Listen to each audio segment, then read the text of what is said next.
Así que Apocalipsis el capítulo 6 y vamos a ver cómo el autor de este libro sigue ahora revelándonos a Jesucristo en medio de todo el libro. La figura personal o más importante de este libro es el Señor Jesucristo. Y bueno, y hoy voy a entrar a este capítulo, espero poder terminarlo el día de hoy, porque es bien interesante, es cuando empieza todo lo que supuestamente para algunos ya está demasiado cerca. Es importante, si está lejos o cerca, lo importante es que va a suceder, porque la palabra de Dios siempre se cumple. Entonces yo quisiera compartirles acerca de esto, cómo Cristo es revelado en esto y 7 soluciones que Dios hace o que Dios revela aquí para tratar con lo que está pasando. 7 cosas. Recuerden que el número 7 es el número perfecto de Dios y Él hace 7 cosas para solucionar el problema que hay en ese momento en la tierra. Pero bueno, vamos a orar. ¿Qué les parece?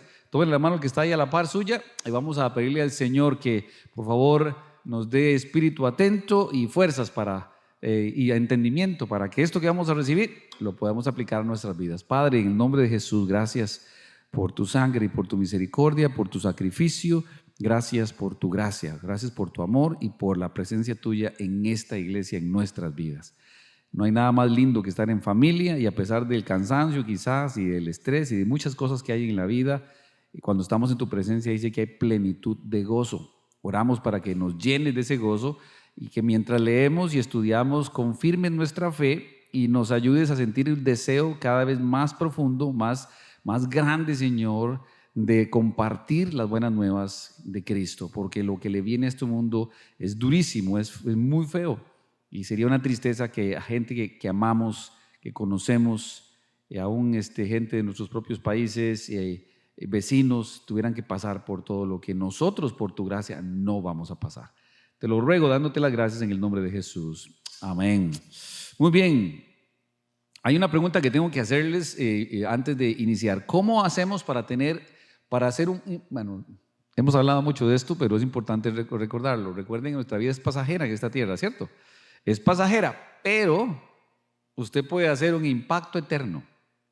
Entonces, ¿cómo podemos hacer un impacto eterno en la vida de nosotros mismos y en la vida de otros? Si usted quiere tener un impacto eterno, una huella que deja por la eternidad, pues no hay de otra, ¿no? Tienes que empezar por tener una perspectiva de la vida eterna.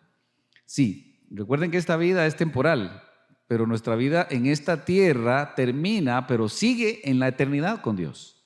Entonces mis ojos siempre tienen que estar puestos en que sí, un día le voy a decir adiós a toda esta tierra, pero es para decirle hola al Señor y vivir con el Señor por la eternidad. Entonces en el cielo las cosas van a ser muy diferentes. Por supuesto, el cielo es la presencia de Dios por completo. Entonces, si queremos tener un impacto eterno, antes de irnos de acá, tenemos que comenzar con una imagen eterna, porque Dios lo que tiene es un propósito eterno. Hoy la mayoría de los hombres, y no todos, lo que tienen es un propósito temporal, es nada más por un poco de tiempo y quieren dejar una huella en esta tierra, pero va a ser temporal, porque los hombres que han dejado huella en esta tierra ya son de la historia y a veces hay que escarbarla para sacar lo que hicieron o cómo lo hicieron. Mientras que nosotros, dice la Escritura, que todo está siendo escrito en el libro de la vida, todo está siendo escrito allá en el cielo. Y todo lo que hagamos por el Señor tendrá un impacto eterno. Todo lo que usted, a todas las almas, etcétera, que usted pueda alcanzar para Cristo o hablarles, tienen un impacto eterno, aún y cuando no hayan querido recibir a el Señor. Para saber cómo, dónde y por qué, necesitamos tener siempre pensando, ok, un día me voy a ir y tengo que dejar algo que sea eterno en esta tierra. Y lo único que hay eterno en esta tierra, ¿qué es, hermanos? Las almas. Las almas. Y si no hacemos un impacto en ellas, si no hacemos lo que tenemos que hacer como creyentes, lastimosamente nos perdimos el propósito eterno de Dios.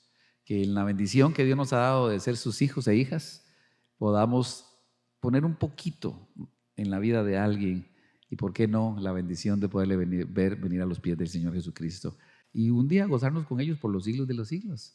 ¿No sería bonito?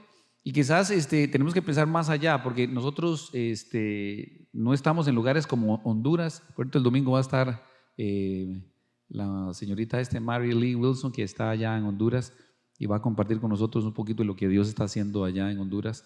Y nosotros no estamos allá, ni en la localización donde ella está, pero ella está allá.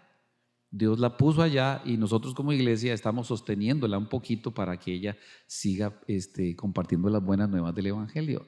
Quizás no lo pensamos, pero cada penny que ponemos, cada dólar que ponemos en misiones está causando un impacto en la vida de alguien. Entonces Pablo nos dice en Filipenses que él busca no una cuenta aquí ni un tesoro acá, sino una cuenta que tengamos en el cielo y que abunde. Entonces cada vez que damos a misiones, cada vez que damos a esta iglesia, estamos causando un impacto eterno. Cada niño que se salva, cada joven que se salva, cada adulto que se salva. Por el hecho de estar acá, orar y hacer lo que tenemos que hacer, hermanos, estamos haciendo un impacto eterno. No se les olvide eso. Porque entonces cuando lo vemos así, la iglesia tiene un propósito grande. Cuando lo vemos así, entonces vemos la iglesia muy diferente. Porque vemos que Dios la puso aquí para hacer algo muy, muy grande, algo eterno. Lo que estamos viendo actualmente en Apocalipsis, si lo han estado leyendo, por supuesto, es acerca del futuro y el futuro eterno, y está basado en el propósito eterno del Señor. Entonces Cristo va siendo revelado poco a poco dentro del libro. Entonces aquí hay algo presente y que va a hacer un impacto en el futuro, el presente impactando al futuro. Entonces, ¿cómo es que podemos lograr entender este capítulo que realmente no es muy difícil? Lo que sabemos sobre el futuro es solamente lo que Dios nos ha revelado. Entonces, hoy el hombre trata de buscar el futuro, trata de saber lo que va a pasar, pero el único que lo sabe es Dios. Y Dios en su misericordia y en su amor a nosotros, sus hijos, nos deja esto es lo que va a pasar. ¿Pero por qué?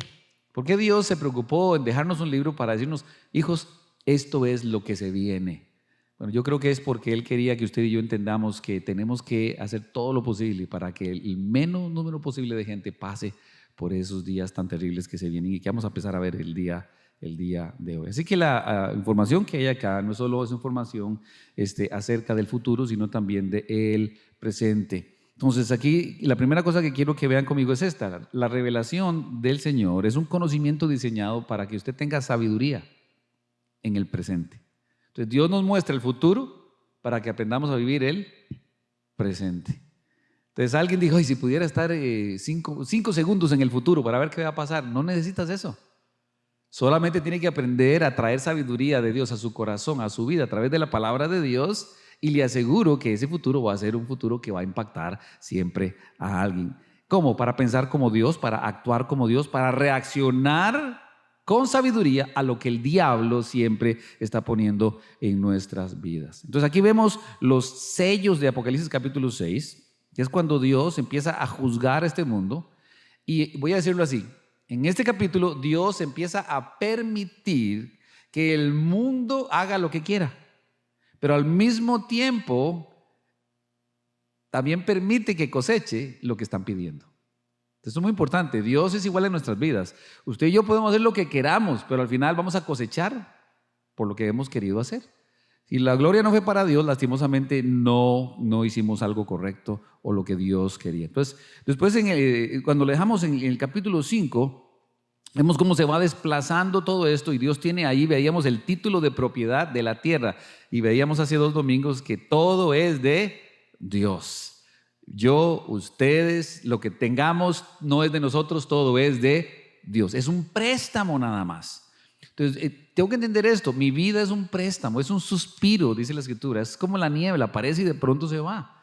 Entonces yo tengo que administrarla bien. Dios tiene el título de propiedad de mi vida, de la suya. Lo compró Cristo en la cruz del Calvario.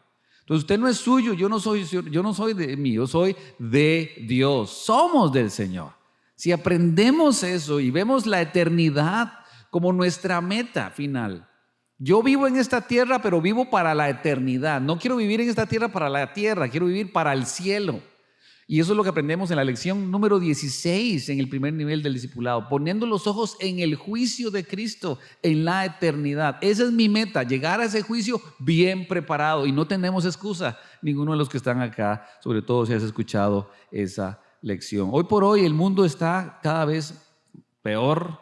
Estaba leyendo algunas noticias de que Estados Unidos está sacando a toda su gente de Irak, porque parece que los de Irán quieren atacar. El problema nuclear en Irak, el problema nuclear en Corea, y miren, hay cualquier cantidad de bombas nucleares por todo lado, nadie sabe, porque lo que se avecina es una guerra nuclear que está escondida. Tan simple como eso. Cada día es más calamidades, más problemas, más tristeza. Nuestro globo está lleno de armas. Mientras más las prohíben, más las hacen, más tienen. Todo está preparándose para el camino del anticristo. Hoy tenemos capacidad. Hoy con un botón están dispuestos a mandar un crucero para simplemente destruir a todo lo que se pueda y a todos los que se pueda en la maldad del hombre. ¿Qué es lo que ocurre cuando el hombre realmente llega a tener lo que quería? Porque hoy, si hay algo que me da mucha tristeza, es los medios informativos de todo el mundo, porque realmente es de todo el mundo. Me ponía a pensar un poquito esta semana, y qué triste que hoy hay que pagar para que lo entretengan a uno. Hoy hay programas de entretenimiento, pero por docenas, por centenas. La gente ya no quiere hacer nada, solo quiere estar sentada y que la entretengan. Pero entre medio de todo ese entretenimiento están enseñando filosofía humana y cómo vivir en este mundo humanamente. Lógico, están enseñando los hombres. Puedo ofrecer una explicación de por qué el mundo está como está y por qué va hacia donde va. Porque es que el mundo cada vez va peor y peor y peor. Entonces lo que vamos a ver es Dios confrontándonos a nosotros con verdades desagradables acerca de nosotros y diciéndonos, bueno, si eso es lo que quieres, eso es lo que tú vas a tener. Entonces la primera cosa es, cuando el hombre decide hacer lo que quiere, lo primero que viene es fracaso moral. Digan todos, fracaso moral. En el capítulo 6 de Apocalipsis ya la iglesia no está. De salirse la iglesia, o sea, todos los hijos de Dios, el Espíritu Santo también se va. Ya no está más el Espíritu Santo en la tierra. Entonces el freno que no dejaba que el mundo se descarriara del todo, ya no está. No hay gente hablando de Dios, no hay un espíritu que esté convenciendo al hombre de pecado. Entonces todo es carne, todo es la lujuria, de la lascivia, los deseos de los ojos, como dice la Escritura. Entonces todo lo que el hombre ahora quiere es complacerse a sí mismo. En este momento estamos ya en la plataforma hacia allá. Hoy cada día más se piden más derechos y derechos, pero para pecar. Hoy, de hecho, ya la gente ni siquiera sabe qué es bueno y qué no es bueno, porque ahora, como no hay verdades absolutas, entonces lo que es bueno para usted quizás no es bueno para mí. Entonces, el fracaso moral del hombre el día de hoy cada vez se avecina más. Hay un desastre cada vez que la moral empieza a ser, lastimosamente, y lo digo por los medios y aún por el gobierno y los gobiernos, a ser afectada en el mundo. Y nosotros los cristianos estamos aquí justamente para hacerle frente a eso. Nosotros no estamos de acuerdo con el aborto. Ok. Nosotros no estamos de acuerdo con nada de lo que se propague para que haya más pecado. Y cuando la gente empieza a defender sus pecados, y es porque simple y llanamente se sienten culpables. Eso es todo. Entonces la moral, lastimosamente, cada vez que el hombre decide, yo quiero hacer lo que yo quiero, inmediatamente la moral empieza a bajar, a bajar, a bajar. El propósito eterno de Dios, recuerden, que es glorificarse por medio de la iglesia, a través de Cristo, por medio de Cristo y a través del Señor, de la iglesia. Hay un fracaso moral, lo primero. Cada vez que usted y yo decidimos hacer lo que queremos, lo primero que va a bajar en nuestras vidas es la moral. No solo eso, también hubo un fracaso espiritual. Entonces, si baja la moral es porque hay un fracaso espiritual. Cuando el mundo finalmente se sale con la suya y tiene su propio dominio, no solo la ética se baja, no solo se vuelve mala, sino que inmediatamente se cae en rebelión igual que el diablo. Entonces, cuando el hombre baja moralmente es porque espiritualmente está completamente ya mal. Entonces yo quiero que entiendan esto, porque en Apocalipsis capítulo 2 al 3 es el canal de la historia de la iglesia. Capítulo 2 y capítulo 3 está toda la historia de la iglesia hasta que es raptada. Nosotros estamos en la última, que es la iglesia de la Odisea, la iglesia tibia. Pero en ese momento estamos. Pero es interesante ver en la historia de la iglesia que la iglesia apostólica, que aquí es como se le llama cuando estuvieron los apóstoles, que termina en el libro de Hechos, no fue perseguida en toda su existencia, curiosamente, sino fue después que empezó la persecución. Cuando la iglesia empezó a hacer influencia en la gente y en los gobiernos, fue que empezó la persecución. Y es muy interesante, porque hoy por hoy la iglesia es lo que menos trae influencia en los gobiernos. Es lo que menos hay. Entonces, cuando vemos a alguien que es creyente y que está en el gobierno, ore por ellos. Ore por ellos, porque quiere decir que Dios los puso ahí con un propósito eterno. Porque hoy lo que menos hay es la influencia de la iglesia. En aquellos días, los apóstoles se fueron, la iglesia termina en Hechos o estableciéndose en Hechos. La iglesia no es perseguida, sino hasta que empezaron a influir en los demás pueblos y las culturas. Entonces allí es cuando los gobiernos, en este caso Roma, dijo, estas son un peligro. Entonces ellos hicieron lo que hicieron muy bien por años, que es, ok, si no puedes con ellos, ¿qué hay que hacer? ¿Qué hicieron? Los hicieron sus aliados. ¿Cómo lo hicieron? Bueno, muy sabios. Lo que hicieron fue matar a todos los líderes de la iglesia. No los despidieron, no los encerraron, los mataron. A todos los líderes los persiguieron y los mataron. Y sí, hay una historia muy bonita acerca de cómo murieron los 12 apóstoles, pero todos fueron perseguidos y todos fueron asesinados. El único que tuvo muerte natural pero desterrado fue Juan, que es el que está escribiendo este libro. Así que los convirtieron en sus aliados y lo que hicieron fue poner gente de ellos. Interesante, porque hasta el día de hoy se sigue haciendo ese mismo patrón.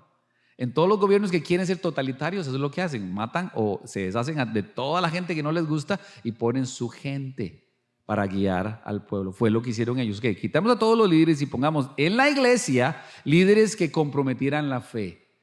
Líderes que realmente dijeran, yo apoyo al César, y lo que el César diga es más, lo triste de esta gente fue que dijeron, bueno, yo me inclino ante César, el César es Dios. Recuerden que en esos días para el pueblo romano el César era Dios. Así que por 200 años entra la iglesia como en un túnel, que ya les he enseñado esto, y no hay ni un solo registro, nada, absolutamente nada de esos tiempos de la iglesia. Es como si los hubieran borrado. ¿Por qué? Porque en esos tiempos hubo una tranquilidad, una pasividad en que la iglesia se sentó. Ya no hizo todo lo que estaban haciendo en el tiempo apostólico. Y lastimosamente para el mundo en esos días, la influencia que empezaron a tener ya no era. Y entonces, como la iglesia se sentó, no luchó como tenía que luchar, no hizo lo que tenía que hacer, nació lo que se llama la iglesia imperial. Entonces escuchen, porque esto es importante para todos si quieren saber un poco de historia. Porque empieza la iglesia católica. El término católico significa universal, o sea, todos lo mismo. Se convirtió en una iglesia, después en la iglesia católica romana, porque su sede estaba en Roma. Empezó a vestir de ciertos colores, a adoptar lo que se llama el panteísmo, que es diferentes dioses. Empezó la adoración a María y la veneración a los santos. En la iglesia imperial el cristianismo absorbió todos los demás misterios, religiones, y se convirtieron en una religión con su propio proceso de iniciación. O sea, hicieron un sándwich de todo lo que había a su alrededor e hicieron su propia religión. Eso es lo que se convirtió la iglesia católica. Y le cuento y le estoy haciendo un resumen muy chiquito de todo lo que podríamos aprender. Empezó con el proceso de la iniciación. ¿Cómo se inician? Con el bautismo. Después con las ceremonias. Después los rituales. Después los sacramentos. La superstición satánica que resultó es la razón por la cual vino la edad de la oscuridad, el oscurantismo, que ha sido la época más horrible que ha pasado en la tierra, en la historia de la tierra. Entonces, cuando la iglesia se tiró a ese lado, que nació la iglesia católica y empezó a decir, somos la iglesia, somos los cristianos, y se alió con los gobiernos, cada vez que la iglesia se alía con los gobiernos, márquelo, siempre habrá corrupción y problemas. La iglesia no puede estar unida a un gobierno, porque el gobierno de nosotros es Dios. Él es el que gobierna, no los hombres. Así que la ignorancia durante la edad del oscurantismo fue tan grande que se llenó de superstición. Entonces empezaron, no pase debajo de una escalera. Dios guarda un gato negro cuando usted va caminando. ¿Sí? Se rompe el espejo, 7 años de mala suerte. Y ahí podemos seguir. Porque se llenó de supersticiones. No abra un paraguas o una sombrilla en la casa, mala suerte. No se sabían esa, ¿verdad? Pero cuidado, nada, estoy bromeando. ¿Sí? Entonces se convirtieron en un montón de supersticiones que empezaron a pasar a la iglesia. Los amuletos, como el escapulario, a veces le ponen a los bebés una cosita aquí, roja, y son colores que aunque usted no lo sepa, por ejemplo, si usted ve a Maduro y toda su gente y Chávez siempre se vestía de rojo, porque son los colores de los chamanes, de los satanistas, porque tienen pactos con ellos para que ayuden en sus gobiernos. Usted vino un día correcto, vino a aprender. Y todo esto es porque la moral y la espiritualidad empezó a decaer. Y eso lo estamos viendo, o sea, ustedes están viendo conmigo, estamos viendo hoy en vivo y a todo color que el proceso para que venga el anticristo está casi definido. Hermanos, Jesucristo ya viene. Ya no falta nada, honestamente. Las señales que Dios nos está dando el día de hoy es interesantísima. Santos, empezaron a meter los santos en estatuas, a poner santuarios en todo lugar. Y el diablo sabe que eso era la perdición para el hombre, porque el diablo sabe que al hombre le gusta ver y sentir. Pero la Biblia dice que es por fe, no por vista. La Biblia dice que no es por sentimientos, no es por lo que sientas, sino por la fe que tienes en el Señor. Porque mi corazón puede estar diciendo que todo está acabado, pero mi fe dice todo lo puedo en Cristo.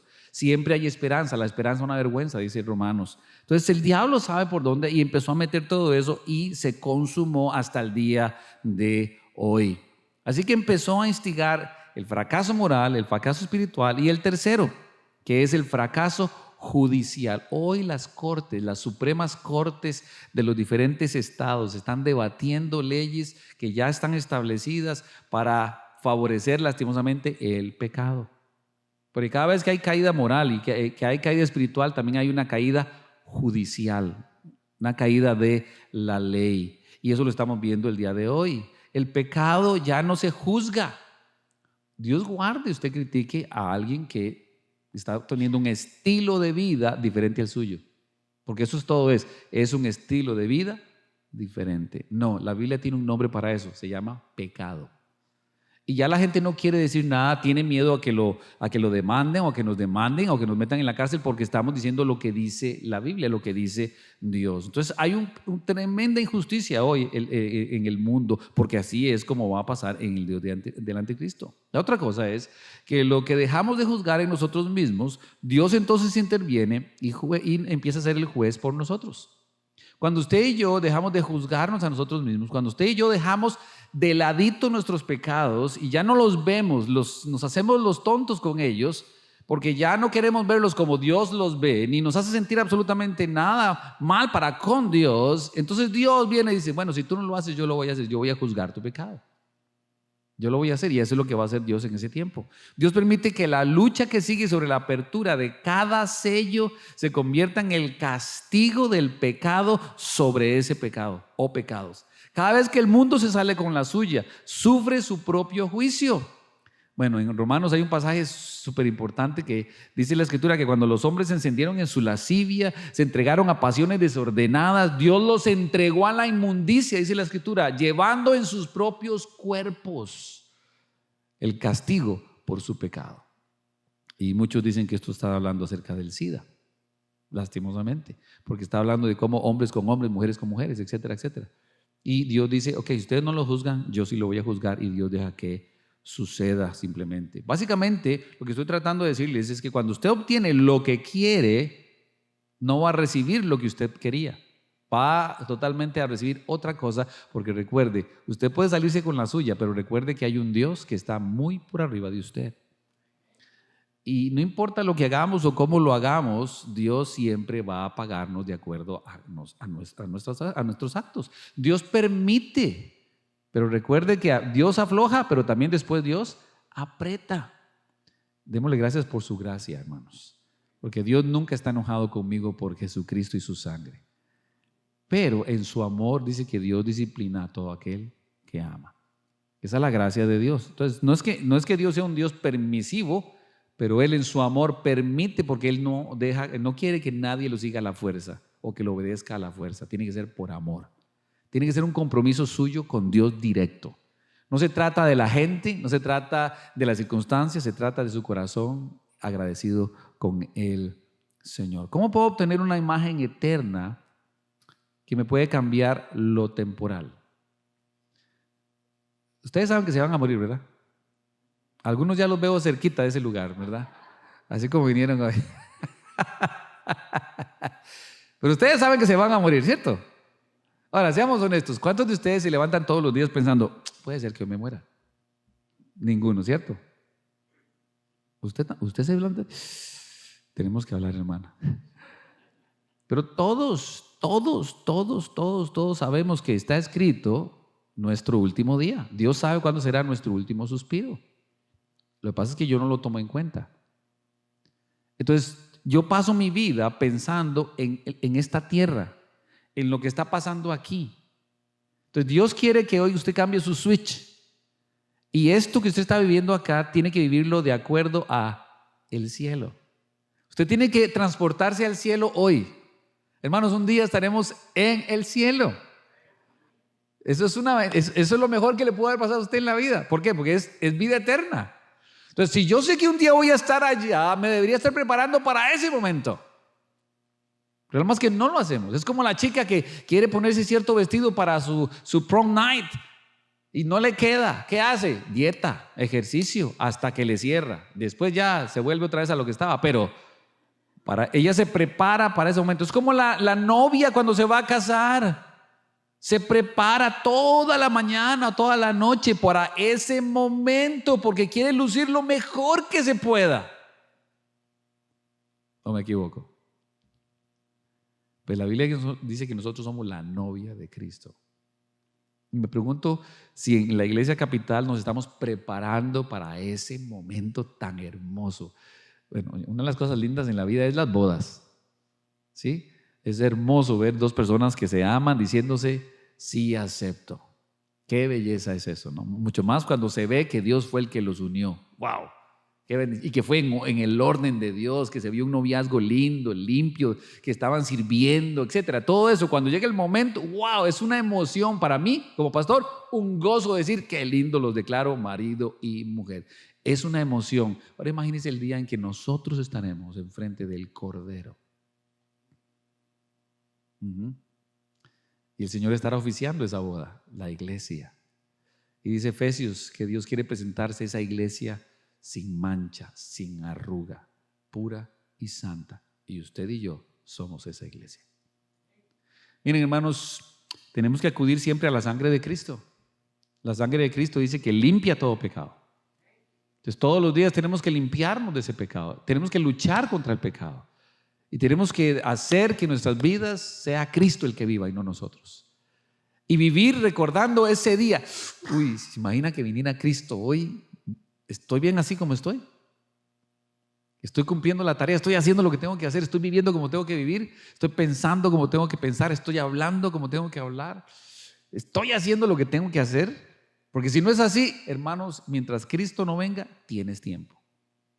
Pero una vez que Cristo venga, ya no hay tiempo. Yo creo que todos necesitamos pensar en esto. ¿Cómo puedo obtener una imagen eterna que cambiaría mi vida temporal? Para que Dios me guíe a hacer un impacto eterno en la vida de los demás, yo tengo que ver la vida eterna a través de su propósito eterno. ¿Cuál es el propósito eterno de Dios? Que Dios sea glorificado. Que Dios sea glorificado. Entonces yo no sé, yo creo, no creo equivocarme. Yo creo que gente que no es salva ha hablado bien de usted. Estoy seguro. No todos, estoy seguro que no todos. Porque siempre hay gente malilla, ¿no? Pero yo estoy seguro que gente ha hablado bien de usted, ¿o me equivoco? Voy a darlo por hecho, ¿ok? Entonces quiero que sepan esto. Cada vez que la gente habla bien de usted, están glorificando a Dios. Entonces cada vez que hay una esposa que está hablando bien de su esposo, está glorificando a Dios. Cada vez que hay un padre hablando bien de sus hijos, está glorificando. Cada vez que hay miembros de la iglesia hablando bien de su iglesia, está glorificándose Dios. Entonces cuando yo pienso así, mi vida cambia, porque yo quiero que en mi vida la gloria sea para Cristo. Y yo quiero que cuando muera la gloria sea para, porque si cuando yo me muera hablan bien de mí, la gloria fue para Cristo, no para mí, porque yo no me merezco nada, Él se merece todo.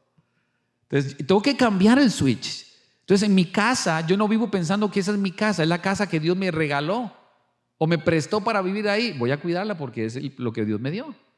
Mis hijos Dios me lo dio, me lo está prestando, mi esposo, mi esposa, la iglesia, todo es un préstamo para que yo le lleve gloria a Él. Y a veces llevarle gloria a Él te va a costar mucho, te va a doler, te van a criticar y, cuando te critiquen, la gloria es para Dios. Porque el Señor dijo, mire, cuando ustedes les digan toda clase y especie de mal, no se preocupen, a mí me lo hicieron primero. Y cada vez que la gente está hablando mal de usted, porque usted está viviendo como es debido, porque dijo lo que tenía que decir, déjeme decirle, y que hizo lo que tenía que hacer, la gloria es para Dios, aún en el medio de la crítica.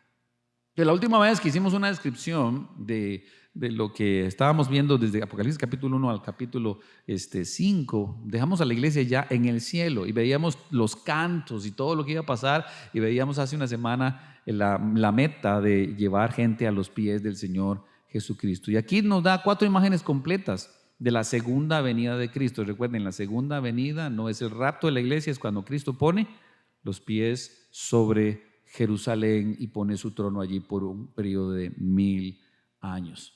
Entonces, cada vez que vemos esto, ahora vemos 7 sellos, 7 trompetas, 7 ángeles y 7 copas. 7 copas. Son 7. De hecho, en este libro hay 7 sietes, porque la obra de Dios es perfectísima, hermanos. Entonces, vamos a ver estos 7 que está ahí. Cada serie se divide en 4 y 3. 4 eventos externos y 3 percepciones celestiales de lo que está ocurriendo. Entonces, tras bambalinas, detrás de las cortinas del teatro, se encuentran los seres angélicos. Y en Apocalipsis capítulo 6, 16, y dijo a las montañas y a las rocas, caed sobre nosotros y escóndenos. Espero que tenga ahí su Biblia, porque voy a estar leyendo un montón de lo que dice la escritura allí. Escóndenos, porque dice que la ira del Cordero ya ha venido y lo sorprende de forma tremenda. Escóndenos. Se quieren esconder hasta debajo de las piedras. No hay quien se pueda esconder de la ira del Señor. La descripción de Jesús, que él llamó la gran tribulación, se encuentra en Mateo capítulo 24, versículo 21. Mateo 24, 21. Es el primer evangelio.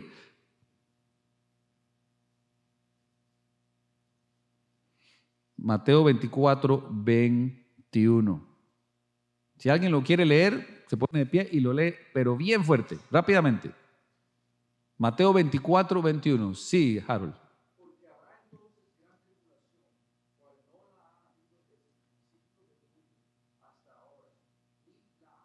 Gracias, mi hermano. Dice que va a haber una gran tribulación como nunca.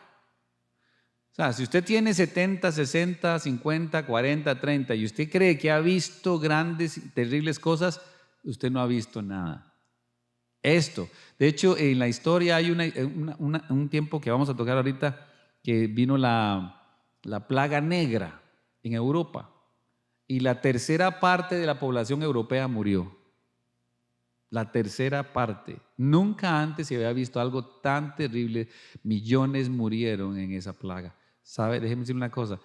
Esa plaga se va a quedar chiquita a la par de lo que viene a esta gente, a este mundo, cuando el Señor desate toda su ira y deje ver el poder que Él tiene. Entonces, en la gran tribulación vemos al Señor en los sellos. Nos da 2 descripciones, se los voy a decir rápidamente. Esto se lo voy a dar la próxima semana para que lo tengan. Por hoy solo escúchenlo.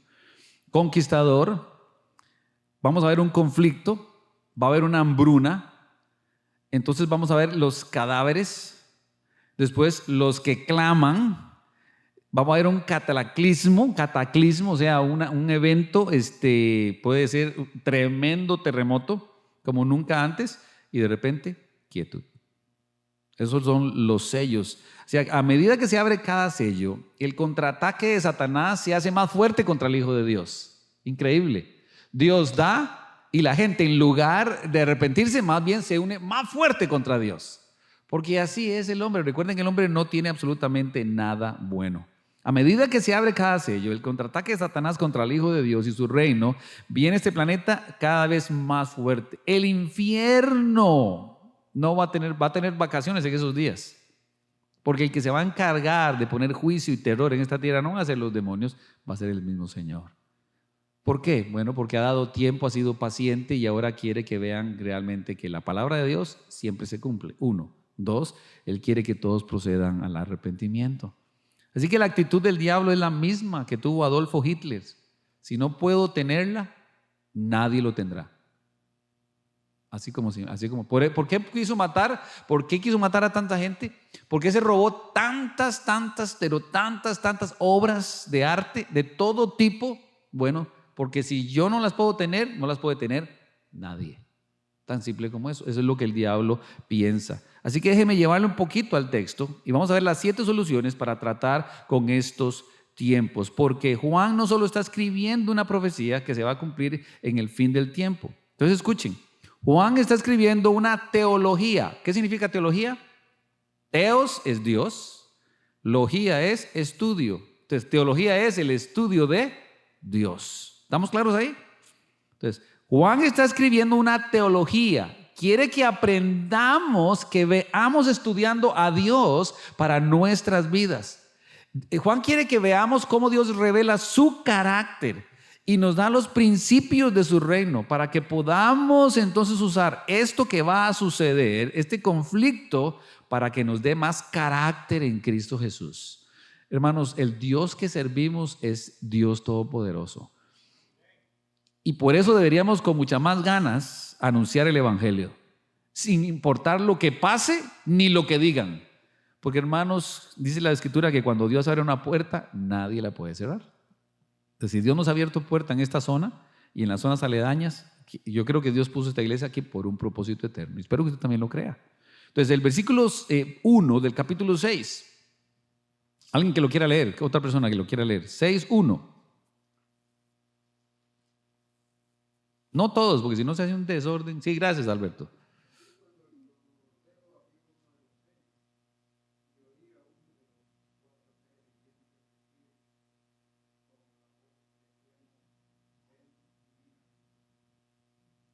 Gracias, mi hermanazo.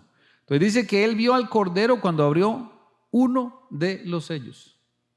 Y vio uno de esos seres, dice que hacía un ruido como de trueno. El trueno advierte que una tormenta viene, ¿cierto?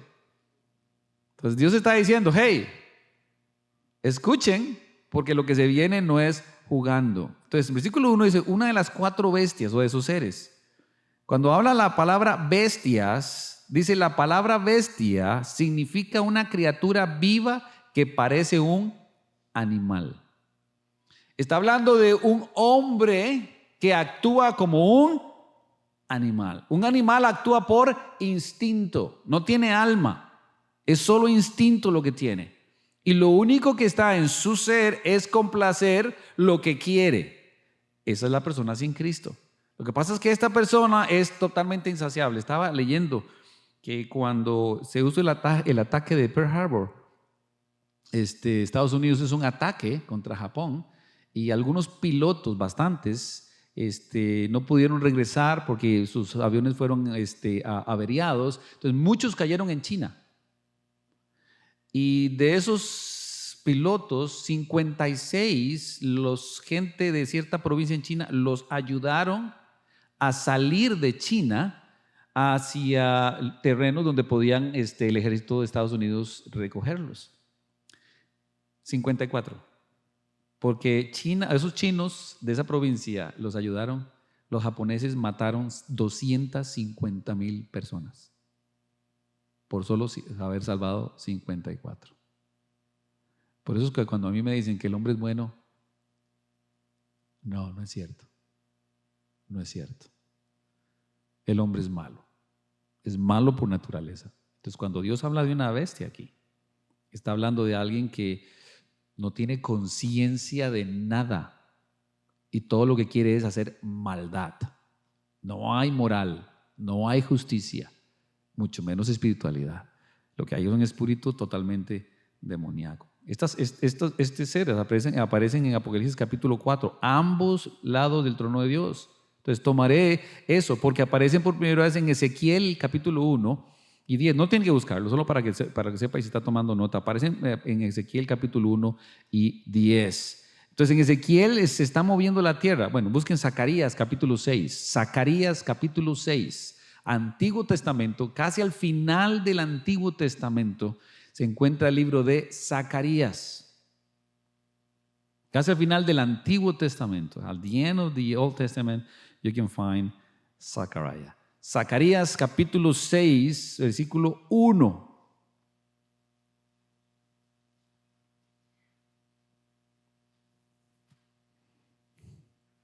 ¿Lo tienen? Sí, los espero, los que no. Veo algunos que están medio perdidos. Zacarías capítulo 6, versículo 1. ¿Lo tienen ahora sí?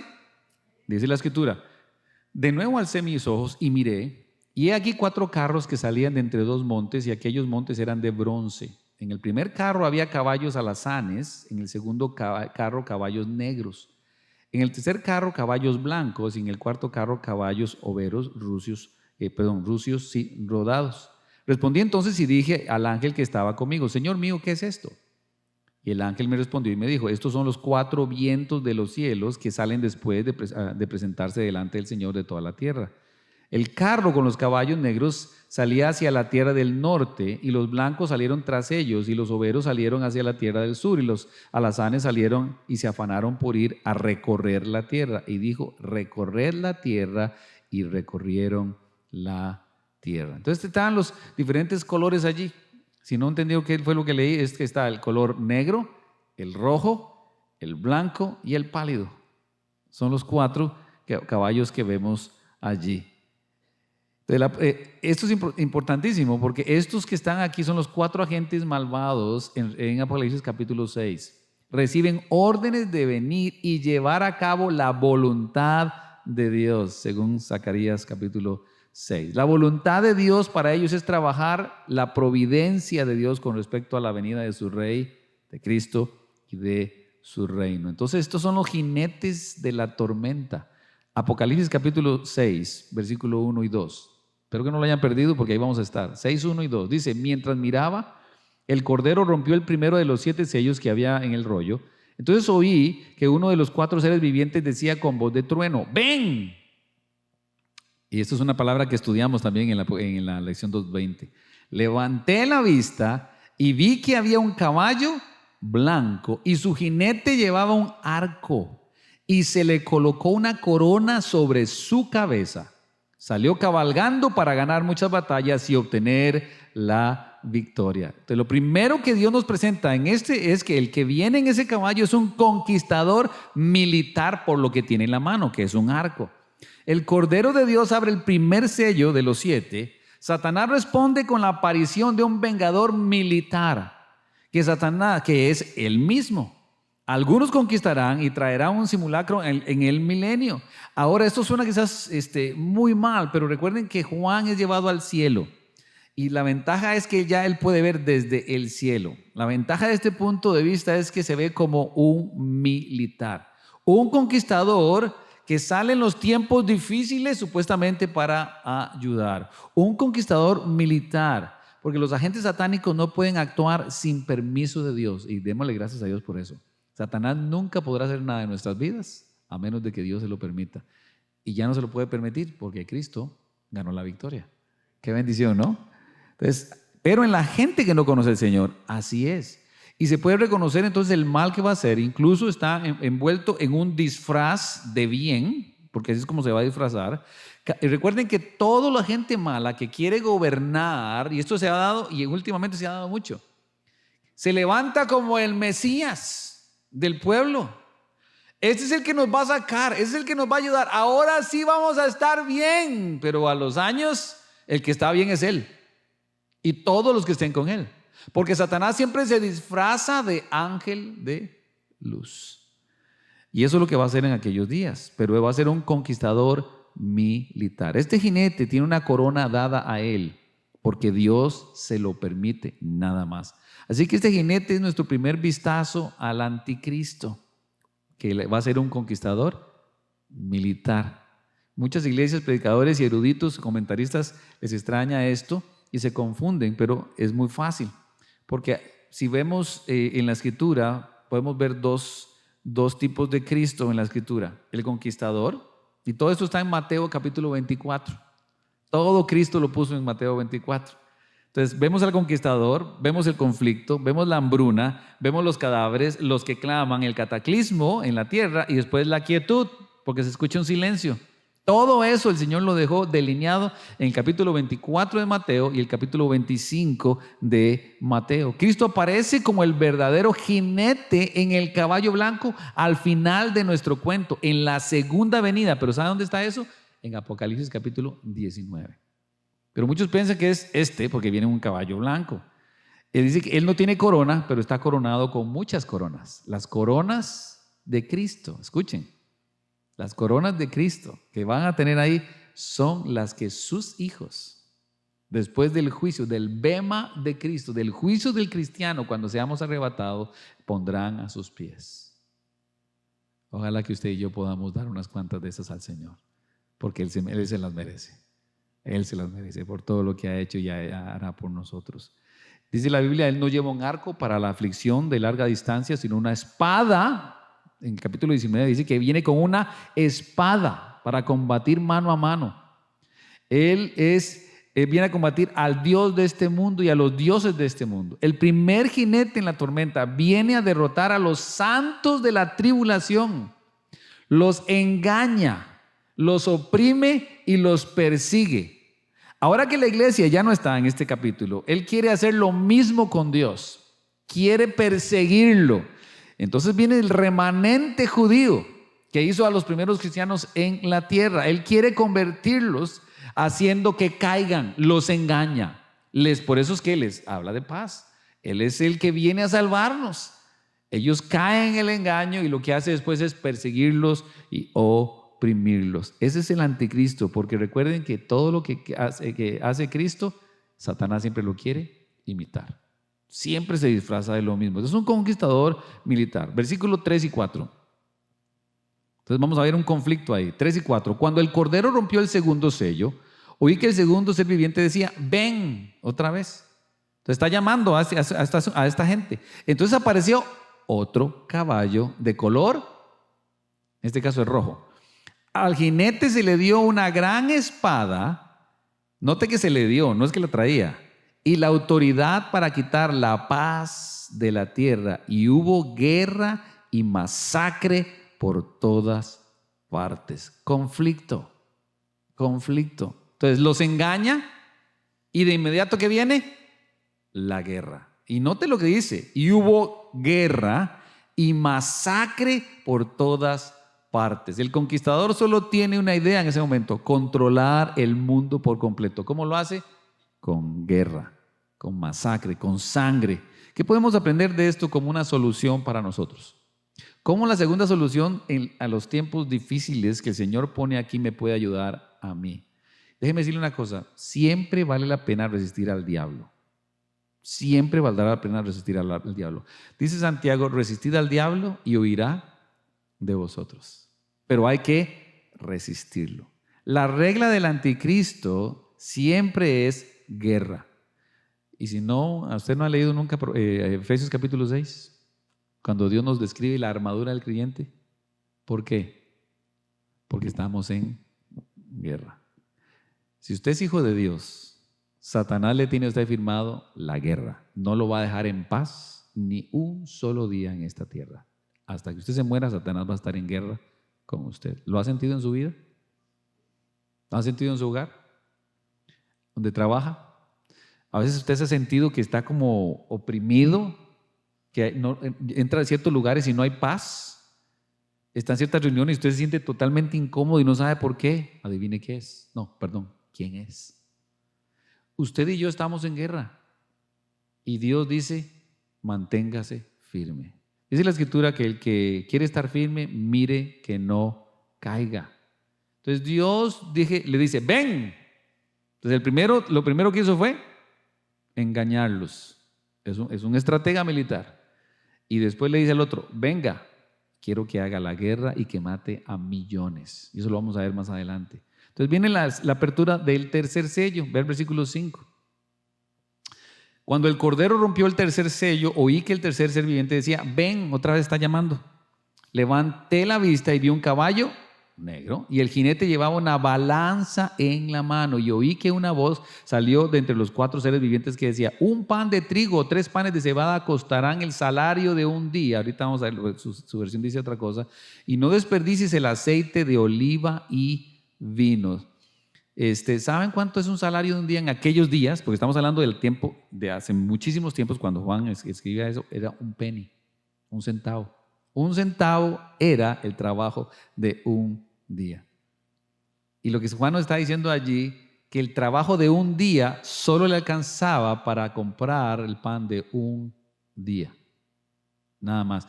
Que se olvidara del aceite o del vino, se fregaron todos los que tomaban porque ya ese tiempo no van a poder. Pero dice la Escritura que en ese día, por un día de trabajo solo va a poder comer ese día, si trabaja.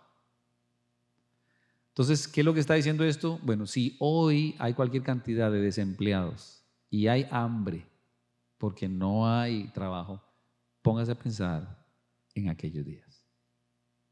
O sea, el hambre va a ser por todo el mundo y grande, muy, pero muy, muy grande.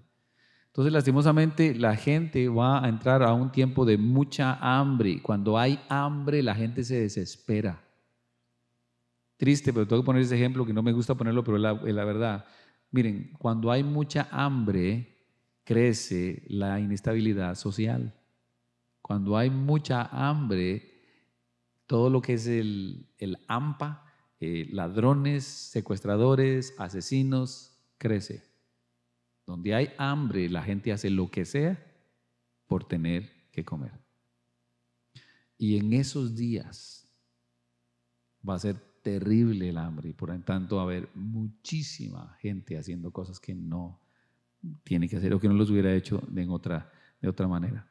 Va a haber una crisis de comida. El Señor nos permite experimentar el hambre para que volvamos a Él. En aquellos días, lo que menos van a buscar es a Dios. Pero usted y yo, cuando experimentamos hambre porque no hay suficiente trabajo, porque a veces no podemos comprar lo que se necesita o cuando se necesita, Dios permite que pase eso, pero para que usted se vuelva a Él, para que usted lo busque a Él, porque Dios siempre provee, porque Dios es fiel con aquellos que son fieles. Como cuestión práctica, el hambre siempre sigue a la guerra, así que el hambre viene de la espalda de los soldados. En la apertura del cuarto sello, el querubín aparece, y noten lo que dice el versículo 7. Cuando el Cordero rompió el cuarto sello, oí que el cuarto ser viviente decía, ven. Levanté la vista y vi un caballo de color verde pálido. El jinete se llamaba Muerte y su compañero era la tumba, el Seol. A estos dos se les dio autoridad sobre una cuarta parte de la tierra para matar con espada, con hambre y con enfermedad y con animales salvajes. ¡Wow! Estamos hablando del color verde, sí, no sé, bueno, esto quizás a algunos le va a dar asco, pero si usted alguna vez ha visto un cadáver ya con cierto tiempo, su color es verde, ni siquiera es morado ni nada por decirlo, es verde. Y esto es el símbolo que está allí, pálido, porque lo que está hablando es de cadáveres. El caballo es de color de un cadáver. Tiene otro jinete que lo seguía, el lugar donde el alma va después de la muerte. Eso es lo que lo estaba siguiendo. Levanté la vista y vi un caballo de color verde pálido. El jinete se llamaba Muerte y su compañero era el Seol, la tumba. Entonces, y dice que se les dio autoridad sobre una cuarta parte de él. Imagínense que hoy tenemos en el mundo más de 6 billones de personas en este mundo. Más de 6 billones de personas. Es que no hay manera de imaginárselo. La cuarta parte va a morir. Solamente por este caballo que sale ahí. Esto es peor que la guerra, porque la espada se usa para asesinar, pero la enfermedad va a venir. Si ustedes creen que ha habido plagas terribles, esta será la peor de todas. ¿Qué solución entonces vemos para los tiempos difíciles en medio de esto? Muchos cadáveres. Mire, si no cedemos al amor de Dios, si la gente no cede a la gracia de Dios, no hay manera que puedan escapar de la ira de Dios. No hay ninguna manera. Entonces es triste. Yo no sé, en México es un país, Colombia también, la gente es muy religiosa. No sé, me parece que Bolivia también cae por allí. Y no sé en su país realmente. Costa Rica ya no tanto, es muy secular el día de hoy, pero sí en Colombia lo he experimentado y en México. La gente es religiosa hasta decir basta. Son extremos realmente lo que vemos allí. Y es triste cómo la gente ve a una señora llorándole a la Virgen de Guadalupe, llorando, llorando, llorando, llorando, llorando. Hermanos, eso da tristeza, porque el diablo los ha engañado. Y lastimosamente esa gente, cuando uno les habla de Cristo y de la verdad del Señor, lo que hacen es enojarse, porque están aferrados a su religión y no entienden que si no se abrazan del amor de Dios y solo de Dios y nada más de Dios, no podrán escaparse de la ira del Señor.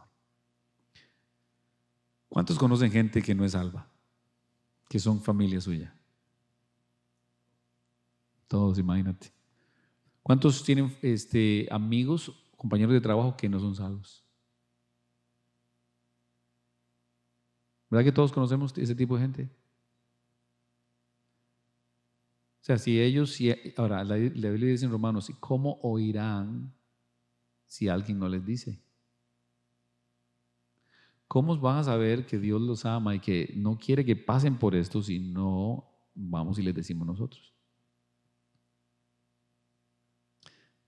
Yo creo esto, dice en la Escritura que irá andando y llorando el que siembra la semilla, pero volverá con gozo.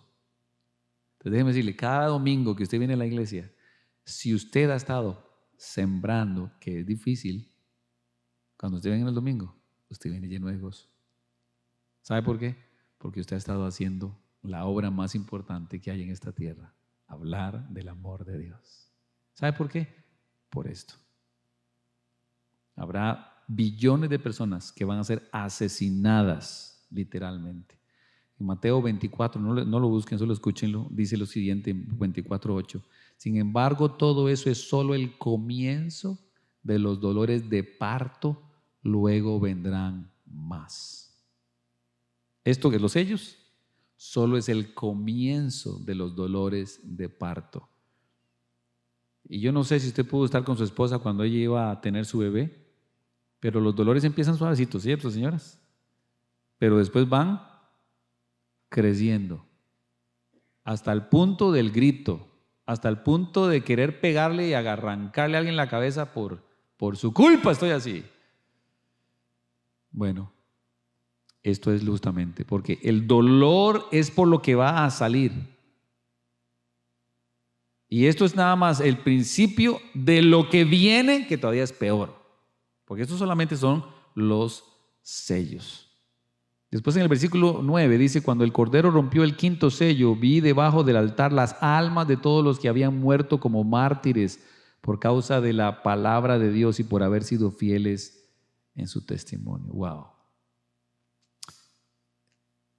Rompió el quinto sello y dice que vio debajo del altar las almas de todos los que habían muerto como mártires por causa de la palabra de Dios y por haber sido fieles en su testimonio. Wow, todos ingresaremos a la eternidad juntos, aunque dejemos la tierra en diferentes momentos. La forma en que Dios expresa la traducción del tiempo a la eternidad es porque Él está tratando que vean, esto es lo que pasó, pero esto es lo que va a pasar. Yo quiero que vean en el horizonte que aún en los tiempos más difíciles, donde el ser cristiano significa morir, el decir Cristo eres mi Salvador es muerte, en esos días, aún así habrá gente que dirá yo quiero. Es cuando veo que el amor de Dios no tiene límites. Cuando Dios quiere salvar a alguien, lo salva. Pero dice que estarán allí, entonces los arrestarán, los perseguirán y los matarán. En todo el mundo los odiarán por ser mis seguidores. Mateo 24:9. Entonces todo el que siga a Cristo en aquellos días sabe y sabrá que será su muerte, persecución. En Lucas 21:22 dice, pues serán días de la venganza de Dios y las palabras proféticas de las escrituras se cumplirán. Los matarán a espada o serán enviados cautivos a todas las naciones del mundo y Jerusalén será pisoteada por los gentiles hasta que el tiempo de los gentiles llegue a su fin. Aquellos que se apartaron para Satanás, para sus mentiras, para el anticristo y todas sus mentiras, todos sus engaños, que rechazaron la gracia de Dios, van a sufrir. Pero todos aquellos que rechacen al diablo, que rechacen a Satanás, van a morir. y estarán, dice, que sus almas debajo del altar. ¿Haciendo qué? Versículo 10.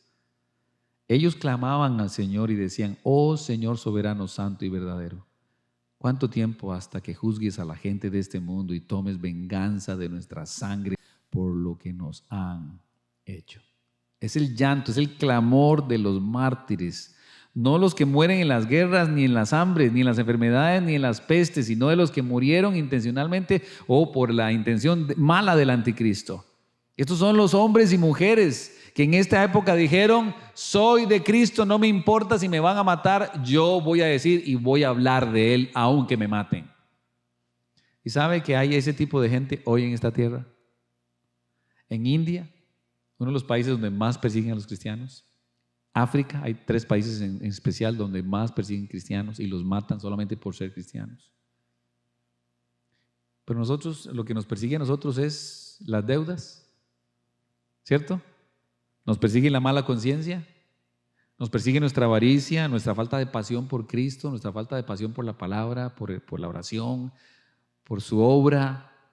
Y como eso es lo que nos persigue, lastimosamente nos tornamos en cristianos que la Biblia no le gusta mucho, pero que la menciona tibios. Y Dios dice: porque en tú no eres frío ni caliente, te vomitaré de mi boca. Y enseñamos por qué ese asunto de frío o caliente. Porque Dios prefiere uno o el otro, no el que está ahí en medio, que dice que es, pero con sus acciones es otra cosa. Ve el versículo 11, ya voy a terminar. Entonces a cada uno de ellos se le dio una túnica blanca. ¿No dice la Biblia que nosotros los cristianos hemos sido vestidos con vestiduras de justicia? Esto es lo que está haciendo Dios con ellos. Y se les dijo que descansaran un poco más hasta que se completara el número de sus hermanos, los consiervos de Jesús, que se unirían a ellos después de morir como mártires. Reciben ropas de victoria como prueba de que esperaron y van a esperar justamente hasta que todo termine. ¿Qué me dice a mí esta solución? Y termino. A lo largo de todo esto que va a estar pasando, todos estos mártires van a estar haciendo una cosa: clamando a Dios. Clamando a Dios. ¿Cuántos de ustedes son mártires aquí?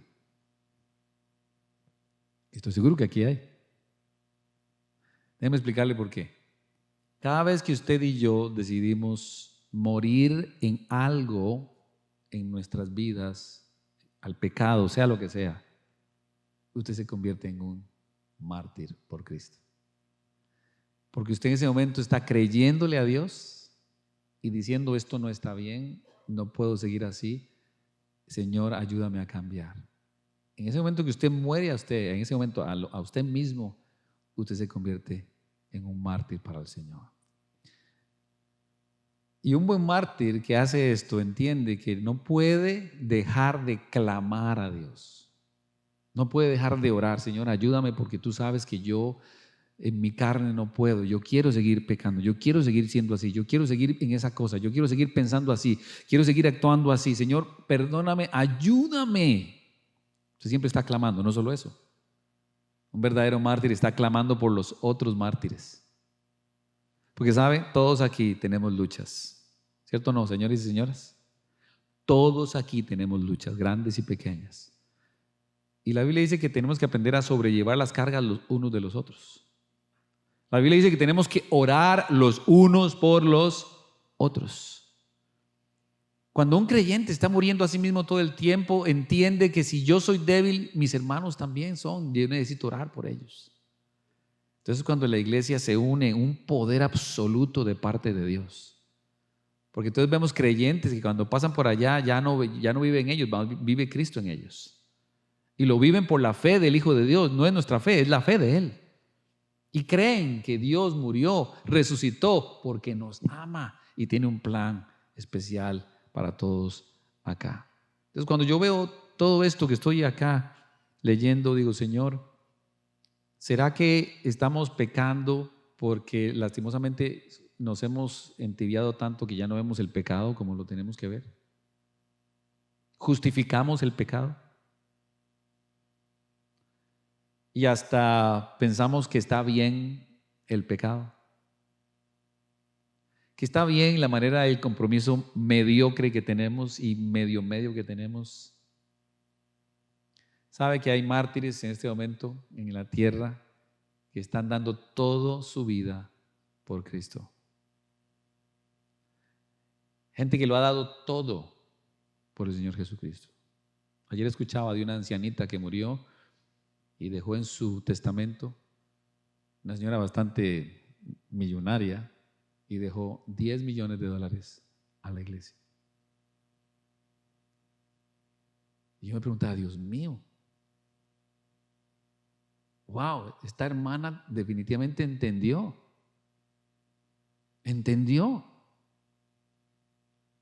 que el organismo más importante de este mundo es la iglesia, porque aquí es donde Dios va a traer gente para seguir entrenando, enviando, salvando, transformando, consolando, ayudando, sanando. ¿Será que nosotros podemos meternos en este término mártir o somos gente tibia? Porque si en medio de tanta tribulación hubo hombres y mujeres y habrá hombres y mujeres que van a hacerlo, nosotros no estamos en tribulación, hermanos. Termino con las palabras de Pablo cuando dijo: porque esta leve tribulación momentánea produce en mí un cada vez peso más excelente de gloria.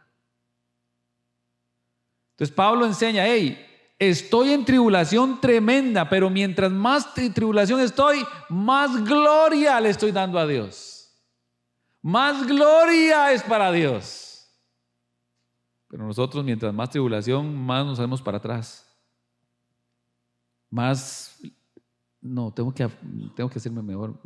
Mucho compromiso con la iglesia. Mejor tome esas palabras.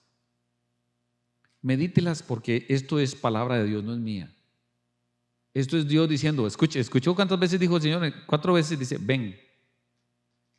Entonces, Jesús está aquí el día de hoy, no soy yo, es Jesús que le está diciendo a usted, venga, escúcheme. El que tiene oído para oír, oiga lo que el Espíritu dice a las iglesias. Y esto que está hablando simplemente el Señor diciendo, mira, quiero que veas allá para que cambies aquí. Quiero que veas lo que va a pasar allá para que pienses a cambiar hoy. Dele gracias a Dios que usted todavía está aquí en la tierra. Y dele gracias a Dios porque usted está en un lugar donde usted puede tomar decisiones hoy para que alguien venga a los pies de Cristo. Amén. Vamos a orar.